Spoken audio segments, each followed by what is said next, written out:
students, in metals and non-metal, let's start in detail the extraction of metal from its ore.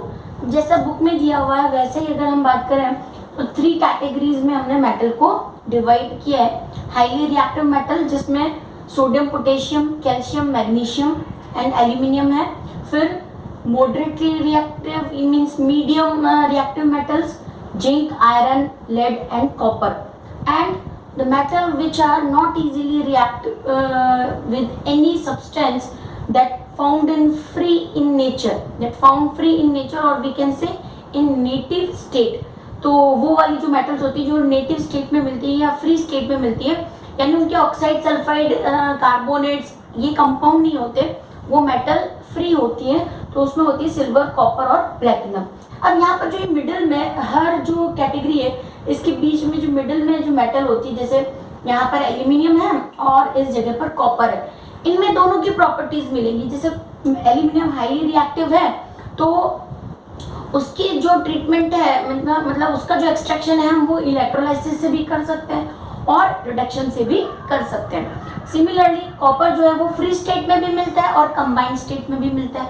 तो combined state में मिलता है तो उसका जो एक्सट्रैक्शन है यानी उससे जो हम मेटल ऑब्टेन करेंगे वो रिडक्शन मेथड से करेंगे. अब सामने उसके मेथड्स दिए हुए हैं कि कौन से मेथड से ये जो मेटल है ये ऑब्टेन होती है. अब नेक्स्ट पॉइंट है कि ये जो मेटल है जो मिनरल फॉर्म में मिलती है या ओर फॉर्म में मिलती है ये मोस्टली ऑक्साइड्स होती हैं, क्योंकि ऑक्सीजन जो होता है वो बहुत हाईली रिएक्टिव गैस है, वो इजीली सभी मेटल से रिएक्शन करके उनके ऑक्साइड बनाता है. तो जितनी भी मेटल्स ऑब्टेन होती हैं या और जो ऑब्टेन होते हैं उनमें मोस्टली ऑक्साइड्स होते हैं. और ऑक्साइड्स में से सपोज करो कोई भी ये ऑक्साइड है, मेटल का ऑक्साइड, इसमें से मेटल को ऑब्टेन करना बहुत इजी है अगर यहाँ से हम एक ऑक्सीजन मतलब ये जो ऑक्सीजन है इसको रिमूव कर दें. और रिमूवल ऑफ ऑक्सीजन जो मेथड है दैट इज रिडक्शन. ये आपको पता है removal of oxygen is reduction. तो अगर ऑक्साइड यहाँ पर ऑक्साइड में से ऑक्सीजन को रिमूव करना कंपैरेटिवली ज़्यादा इजी होता है. तो अगर मान लो कोई जो दूसरे मिनरल्स हैं जैसे कार्बोनेट्स है, सल्फाइड है, उनको भी पहले ऑक्साइड में चेंज कर देते हैं तो क्या होता है कि रिडक्शन ज़्यादा इजी हो जाता है. ठीक है, तो यहाँ पर देखो मान लो कोई भी जो सब्सटेंस है वो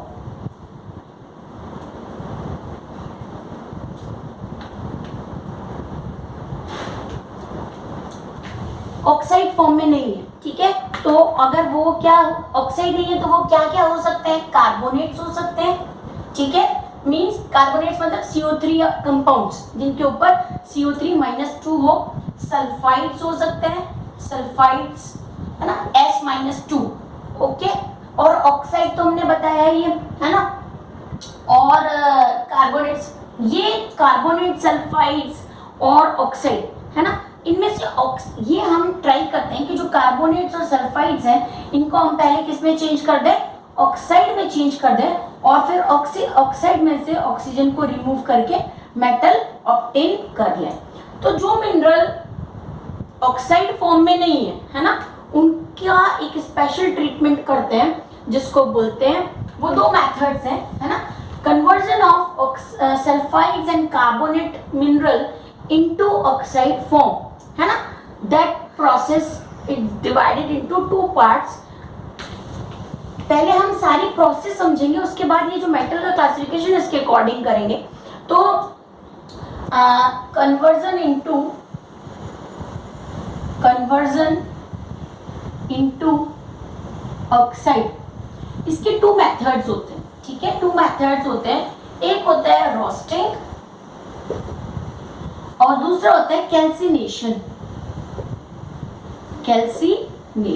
ठीक है, हम पहले सारे जो टर्म्स हैं वो देख रहे हैं. जैसे हमने पहले देखा कि एनरिचमेंट क्या होता है. Enrichment is the process of removing gang from mineral और ओर है ना. ओर को गैंग से रिमूव करना, वो एक जो प्रोसेस है उसको बोलते हैं एनरिचमेंट ऑफ ओर. अब हमारे पास जो ओर है वो एनरिच्ड है, मतलब उसमें ऐसी इम्प्योरिटीज नहीं है जो इजीली रिमूव हो जाती है. अब हमको केमिकल मेथड से मेटल ऑब्टेन करनी है. ठीक है, तो once the physical methods done we will divide the metals or the ore into the category according to their nature, है ना, उनकी नेचर के अकॉर्डिंग हम प्रोसेस को डिवाइड करते हैं कि ये जो मेटल है वो कौन सी प्रोसेस में जाएगा। तो उसकी एक बेसिक प्रोसेस मैंने आपको बता दी कि जो भी दूसरे सॉल्ट हैं ऑक्साइड के अलावा, उनको ये ट्राई करते हैं कि पहले वो सॉल्ट जो है ऑक्साइड में कन्वर्ट हो जाए और ऑक्साइड से फिर हम कौन सा मेथड कर देंगे, रिडक्शन। ठीक है, तो रिडक्शन कर देंगे तो ऑक्सीजन रिमूव हो जाएगी। अब कन्वर्जन इनटू ऑक्साइड के दो मेथड होते हैं, एक होता है रोस्टिंग और एक होता है calcination.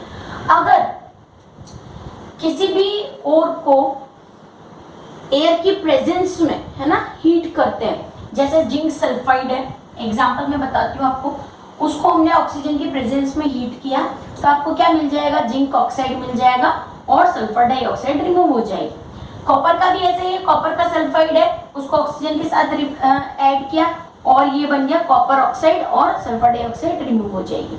So what we are doing this sulfide ore, we are converting this sulfide ore into its oxide।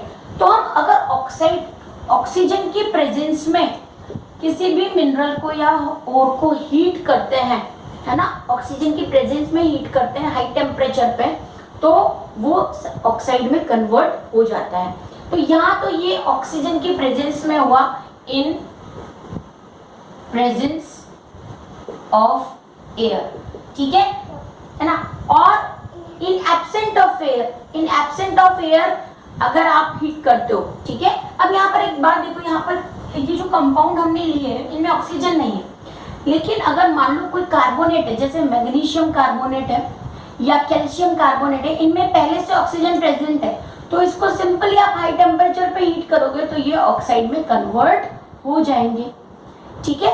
So heating in presence of air is roasting, and heating in absence of oxygen, heating in absence of oxygen is known as calcination. So by these two processes we convert ore into their oxides। हमने इन to method से उनको oxide में convert कर दिया। अब ये जो process होती है कैल्सिनेशन, ये ध्यान देना है आपको कि जिनमें ऑक्साइड है, ऑक्सीजन पहले से प्रेजेंट है सॉल्ट में, CO3 में ऑक्सीजन है ना, तो जिनमें CO3 मतलब ऑक्सीजन प्रेजेंट है उसमें ऑक्सीजन की प्रेजेंस में हीट करने की रिक्वायरमेंट नहीं है, उनको सिंपली हीट करना है। और जिनमें ऑक्सीजन नहीं है उनको ऑक्सीजन की प्रेजेंस में हाई टेम्परेचर पे हीट करना है, ठीक है। अब ये जो ट्रीटमेंट है ऑक्साइड में कन्वर्ट करने का, ये हम कौन सी मेटल के साथ करेंगे, ठीक है। देखो अब प्रोसेस पे आते हैं। देखो ये जो हाईली रिएक्टिव मेटल है इनके लिए यूज करते हैं इलेक्ट्रोलाइसिस। अब इलेक्ट्रोलाइसिस क्या होता है ना, इलेक्ट्रोलाइसिस जैसे नेम से पता चल रहा है, electro means the presence of electricity and lysis means breakdown, ठीक है। तो इलेक्ट्रिसिटी के प्रेजेंस में मॉलिक्यूल का ब्रेकडाउन करते हैं तो मेटल हमको ऑब्टेन हो जाती है। अब हमारी बुक में जो एक्सट्रैक्शन दिए हुए हैं वो इस तरह से दिए हुए हैं कि पहले जो फ्री स्टेट में मिलते हैं उनका एक्सट्रैक्शन कैसे करेंगे, फिर जो मीडियम रिएक्टिव होते हैं मेटल उनका एक्सट्रैक्शन कैसे करेंगे, और जो हाईली रिएक्टिव होते हैं उनका एक्सट्रैक्शन कैसे करेंगे। अब जो फ्री स्टेट में है जैसे सिल्वर, गोल्ड और प्लेटिनम है, उनको तो आपको क्या करना है, प्यूरिफाई करना है। उनमें से आपको जो वो मेटल है वो गैंग की तरह रिमूव हो जाती है। इसमें मर्क्यूरी भी आएगा, इसमें लो रिएक्टिव और वी कैन से इसमें मर्क्यूरी नहीं रखा हुआ है, तो ये लो रिएक्टिव और फ्री स्टेट में मर्क्यूरी भी लिखना है यहाँ पर। कॉपर के यहीं कहीं लिख दो, सिल्वर के ऊपर, तो फ्री स्टेट में मर्क्यूरी भी आता है इसका एग्जाम्पल। तो इन ये जो सब्सटेंसेस हैं इनको ये यहाँ पर फ्री स्टेट में प्रेजेंट है, तो सिंपल हीटिंग से भी इनमें से इम्प्योरिटी रिमूव करके और हम मेटल ऑब्टेन कर सकते हैं। जैसे इसमें मर्क्यूरिक सल्फाइड का एग्जांपल दिया हुआ है, नेम आपको इम्पोर्टेंट याद रखना है। जैसे मर्क्यूरिक सल्फाइड, इसका कमर्शियल यानी इसका जो मिनरल ओर है, मिनरल मतलब ओर, इसका नाम है सिनेबार, ठीक है, सिनेबार। अब फ्री स्टेट में है, बहुत ज्यादा रिएक्टिव भी नहीं है, तो इसमें से सल्फाइड बहुत जल्दी रिमूव हो जाएगा। इसको सिंपली हीट किया है, ठीक है, मर्क्यूरिक सल्फाइड को सिंपली हीट किया तो मर्क्यूरी मिल गया और सल्फर डाइऑक्साइड रिमूव हो गया। तो इसका मतलब क्या है, जो फ्री स्टेट में अवेलेबल होती है या इनको बोलेंगे लो रिएक्टिविटी मेटल। लो रिएक्टिविटी मेटल है तो इजीली कंपाउंड बनाती है और इजीली कंपाउंड से ब्रेक भी हो जाती है ना। तो मर्क्यूरी के एग्जांपल आपकी बुक में दिया हुआ है, दोनों एग्जांपल है। अगर वो, फिर मैंने जैसे आपको बताया था कि अगर वो ऑक्साइड सल्फाइड फॉर्म में, जैसे अभी हमने ये किया, इसको थोड़ा सा चेंज करना है। यहाँ पर अगर सल्फाइड फॉर्म में तो पहले उसकी ऑक्साइड फॉर्म बनानी पड़ेगी, फिर इस ऑक्साइड को हीट करेंगे, मर्क्यूरिक ऑक्साइड को हीट करेंगे तो हमको मर्क्यूरी मिलेगा। ठीक है, तो यहाँ पर ये दिया हुआ है कि ये O2 आएगा। दो स्टेप में ये रिएक्शन दी हुई है कि पहले अगर सल्फाइड है तो हमने क्या पढ़ा है, तो कोई भी और जो है उसको पहले ऑक्साइड में चेंज करो, फिर उसका रिडक्शन करो। अब इसमें रिडक्शन की रिक्वायरमेंट ही नहीं है, क्यों? क्योंकि जो मेटल्स हैं वो लो रिएक्टिव हैं, जल्दी से उनको हीट करने से ही मेटल वो एक्सट्रैक्ट कर देती है। तो यहाँ पर देखो, पहले मर्क्यूरिक क्लोराइड को ऑक्सीजन की प्रेजेंस में हीट किया तो मर्क्यूरिक ऑक्साइड बन गया, यानी सिनेबर। ये जो मर्क्यूरिक सल्फाइड होता है इसको सिनेबर बोलते हैं। और फिर मर्क्यूरिक ऑक्साइड को हीट किया तो वहां से मर्क्यूरी अलग हो गया। ठीक है, तो ये हो गया आपका रिएक्शन। अब नेक्स्ट इसमें बुक में जो दिया हुआ है वो कॉपर का रिएक्शन दिया हुआ है। कॉपर का भी ऐसे ही है, कॉपर का जो सल्फाइड होता है उसको भी Cu2S, कॉपर का सल्फाइड जो है उसको भी पहले ऑक्साइड में कन्वर्ट करना है। ठीक है, कॉपर का जो सल्फाइड है उसको कॉपर पायराइटिस बोलते हैं। अगर आपकी बुक में नाम नहीं लिखा हुआ तो आप इसको लिख लो, कॉपर पायराइटिस इसका नेम होता है। कमर्शियल नहीं है रिक्वायरमेंट तो कोई बात नहीं है। अब यहाँ पर पहले क्या है, सल्फाइड है तो इसको ऑक्सीजन की प्रेजेंस में हीट करना पड़ेगा, तो यहाँ बन जाएगा कॉपर का ऑक्साइड और सल्फर डाइऑक्साइड। ठीक है, कॉपर का ऑक्साइड बन गया। अब ये जो मिक्सचर होता है ना, यहाँ पर देखो ये कॉपर जो है हमने देखा है कि मीडियम, यहाँ पर मीडियम रिएक्टिव भी है और लो रिएक्टिव, दोनों की तरह एक्ट करता है। तो सिंपली ऑक्सीजन की प्रेजेंस में हीट करने से पूरा का पूरा जो है सल्फाइड ऑक्साइड में कन्वर्ट नहीं होता। इसलिए आप ध्यान दोगे तो नीचे वाली जो रिएक्शन है उसमें दोनों का मिक्सचर बताया हुआ है, Cu2S प्लस Cu2O। ठीक है, ऐसा क्यों बताया हुआ है, उसका रीजन मैंने आपको बताया, because copper is considered as mediumly reactive as well as low reactive category, or so this sulfide is not easily removed with copper pyrites, है ना। So this mixture is again treated और heated, है ना। इस mixture अब sulphide ने easily उसको remove नहीं, मतलब कॉपर ने सल्फाइड को इजीली रिमूव नहीं किया, तो कुछ तो सल्फाइड का पोर्शन भी बचा हुआ है और कुछ यहाँ पर जो ये ऑक्साइड में कन्वर्ट हो गया था वो, इसलिए इन दोनों का मिक्सचर है। अब इन दोनों का मिक्सचर है, इसको बोलते हैं मेट्टे। अगर नहीं दिया हुआ है बुक में तो भी आपको याद रखना है, the mixture of copper sulphide and copper oxide is known as matte. ठीक है, और अब इसको सिंपली हीट किया हाई टेम्परेचर पे तो कॉपर आपको मिल जाएगा, है ना। तो यहाँ पर जो कॉपर मिलेगा उसके साथ भी आपको ये क्या मिल जाएगी, सल्फर डाइऑक्साइड। तो ये कॉपर का जो एक्सट्रैक्शन है वो 2 स्टेप में ऐसे दिया हुआ है, और यहाँ पर ये दोनों प्लस क्यों किया हुआ है वो भी आपको समझ में आ गया कि एक तो ये मिक्सचर पूरा कंप्लीटली ऑक्साइड में कन्वर्ट नहीं हुआ, और दूसरा जो प्रोडक्ट था उसको अब पहले तो ऑक्सीजन की प्रेजेंस में हीट किया था, अभी सिंपल हीट किया तो कॉपर मिल जाएगा। तो ये तो बात हुई वो वाली जो मेटल्स जो लो रिएक्टिव है या फ्री स्टेट में मिलती है ना। अब जो मिडिल वाली जो अभी हमने बात की, जो ऐसी मेटल्स होती है जो मीडियम रिएक्टिव होती है ना, उनके ऑक्साइड के अलावा और दूसरे भी सॉल्ट मिलते हैं, जैसे सल्फाइड या कार्बोनेट्स मिलेंगे। तो मैंने अभी एक आपको एग्जांपल बताया कि 2 मेथड है जिनसे उनके ऑक्साइड में हम उनको कन्वर्ट कर रहे हैं। अभी हम जो प्रोसेस कर रहे हैं उसमें हम ये देख रहे हैं कि पहले जो पुरानी बुक है उसमें पहले सारी कॉमन दी हुई थी मेथड कि कंसंट्रेशन ऑफ ओर किया, एनरिचमेंट ऑफ ओर किया, फिर conversion into oxide and removal of and conversion of oxide and then reduction.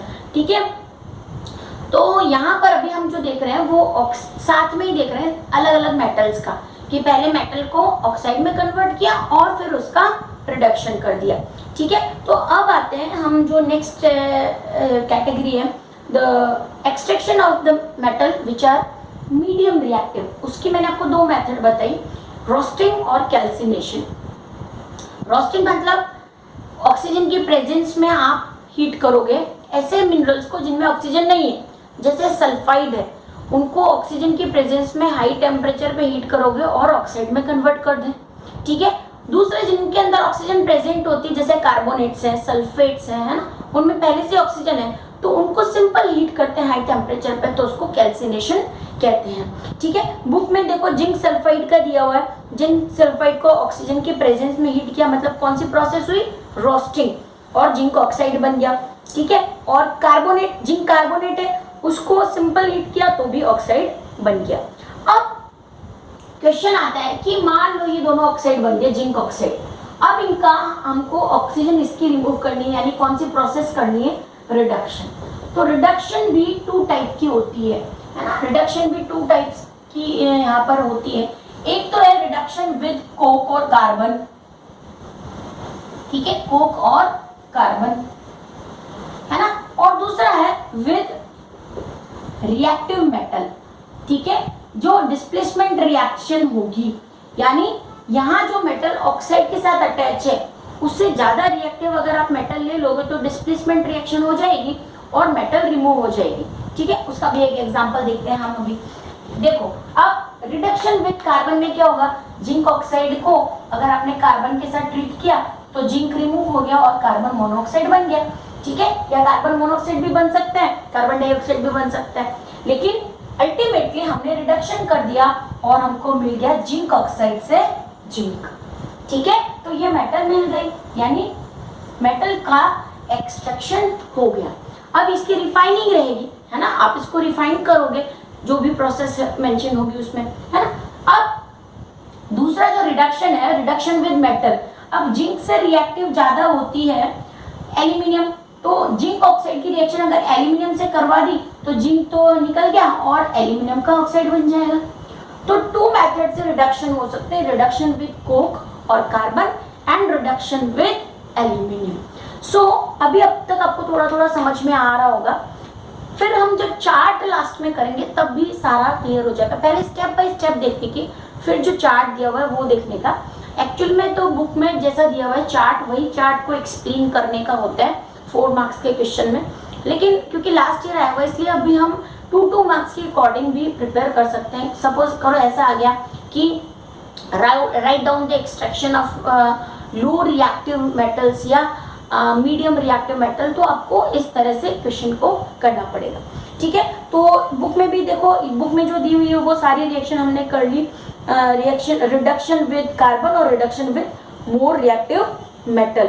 अब जो मेटल होगी उसको हम रिफाइनिंग प्रोसेस में देखेंगे, है ना, मतलब अभी मेटल मिला है, हमने जब स्टेप्स बताई थी, हमने क्या क्या बताया था, enrichment of ores, then conversion into oxides, then reduction, then refining, ठीक है। तो अब आते हैं जैसे by using carbon or coke to reduce metal oxide into metal, sometime displacement reaction can also be used. The highly reactive metals such as, अभी underline कर लेना कि कौन कौन सी मेटल डिस्प्लेसमेंट रिएक्शन की तरह यहाँ पर यूज होती है। ऑब्वियसली जो हाईली रिएक्टिव मेटल होगी जैसे सोडियम है, कैल्शियम है, एल्यूमिनियम है। तो जिंक, यहाँ पर कोई भी ऑक्साइड होंगे, सपोज करो उसका जनरल कोई एग्जांपल ले लें,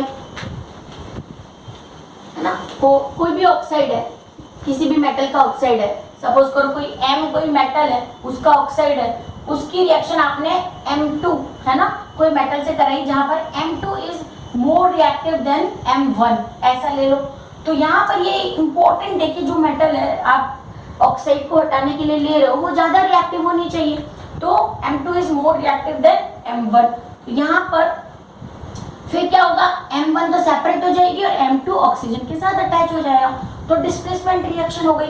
ये जो मेटल्स हैं ये कौन कौन से होनी चाहिए, सोडियम हो सकती है, कैल्शियम हो सकती है और एल्यूमिनियम हो सकती है। तीनों इंपॉर्टेंट मेटल है। तो question fill in the blanks में या 1 मार्क में पूछ सकते हैं, which metals are used to displace oxide into metal, ठीक है। तो डिस्प्लेसमेंट रिएक्शन में कौन सी मेटल यूज होती है। अब यहाँ से जो डिस्प्लेसमेंट रिएक्शन है इसका एक कमर्शियल यूज है जिसको थर्मिट रिएक्शन कहते हैं। थर्मिट रिएक्शन, इस पे शॉर्ट नोट बहुत ज़्यादा इंपॉर्टेंट है, अगर 4 मार्क्स का क्वेश्चन नहीं आता है, या write down the thermite reaction 1 mark का, ये सब ये जो है वो बहुत ज़्यादा यूज है यहाँ पर, और ये बेस्ड है डिस्प्लेसमेंट रिएक्शन पे, है ना। एक्चुअल में क्या होता है कि कंटिन्यूअसली जो रेलवे ट्रैक्स होती है वो ऑक्सीजन से रिएक्शन करके ऑक्साइड में यानी आयरन ऑक्साइड में कन्वर्ट होती रहती है, जिससे मेटल का कोरोजन हो सकता है। उस ऑक्साइड को प्रिवेंट करने के लिए जो आयरन ऑक्साइड होता है उसकी एल्यूमिनियम ऑक्साइड से रिएक्शन करवाते हैं। जैसे रिएक्शन आपकी बुक में दी हुई है Fe2O3, ये आयरन का ऑक्साइड है, इसकी रिएक्शन करवाई एल्यूमिनियम से, तो आयरन सेपरेट हो गया। रिएक्शन बैलेंस करना इंपॉर्टेंट है जो आप करोगे, और एल्यूमिना यहाँ पर रिमूव हो गया, है ना, और बहुत हाई अमाउंट में हीट भी रिमूव हो गई। तो ये जो मेथड है ये रेलवे ट्रैक को रिपेयर करने में यूज होती है, and this reaction is known as thermite reaction. ठीक है, तो एक शॉर्ट नोट या लाइन डायरेक्ट कैसे पूछ सकते write down the thermite reaction, तो उसमें आपको करनी है। जो मेटल और कार्बन हमने रिडक्शन के लिए यूज किए हैं उनको रिड्यूसिंग एजेंट कहते हैं। तो reducing agent as a carbon and reducing agent as a metal. So both process can be used to remove oxygen from its oxide to get metal. ठीक है, तो reducing agent metal reducing agent इसमें जो दिया हुआ है sodium calcium and aluminium are used as reducing agent because they can displace metal of low reactivity from their compound. For example manganese oxide is heated with aluminium. अब इसमें manganese oxide का एक example दिया हुआ है thermite reaction से पहले, वो नहीं लिखना है आपको। मैग्नीज ऑक्साइड मतलब MnO, इसकी रिएक्शन करवा दी अगेन Al2O3 से, ठीक है, सॉरी एल्यूमिनियम से, है ना। जनरली आप देखोगे कि एल्यूमिनियम ही यूज किया हुआ क्योंकि बहुत ज्यादा रिएक्टिव मेटल होती है, तो उसको आपको Al2O3 मिल जाएगा और मैग्नीज रिमूव हो जाएगा। तो aluminium as a reducing agent generally used for metallurgical purposes. So ये यहाँ पर हो गया। नाउ इसका जो एक पैराग्राफ दिया हुआ है, this displacement reaction are highly exothermic reaction, important हो गया। ये जो डिस्प्लेसमेंट की तो है, एक मेटल ये जो है एक मेटल दूसरे मेटल को सब्स्टिट्यूट कर रहा है यानी डिस्प्लेस कर रहा है। सो these metals are these displacement reaction are exothermic reaction. The high amount of heat evolved so that the metal are produced in the molten state. अब इसमें जो हीट निकलती है उससे जो है मैंने अभी आपको बताया, जैसे यहाँ पर ये रिएक्शन है इसमें भी हीट है, और जो अभी थर्मिट रिएक्शन लिखी हमने Fe2O3 प्लस एल्यूमिनियम, उसमें भी क्या होगा कि जो आयरन होगा ये मोल्टन स्टेट में मिलेगा आपको, ठीक है। और ये मोल्टन स्टेट की वजह से क्या होगा, जो रेलवे ट्रैक्स होंगी वो क्या हो जाएंगी, रिपेयर हो जाएंगी, ठीक है। So this important displacement reaction in you is used for repairing of railway tracks. So these metals are produced in molten state. The reaction of iron oxide Fe2O3 with aluminum is used to join railway tracks or cracked machine parts. This reaction is known as thermite reaction, ठीक है।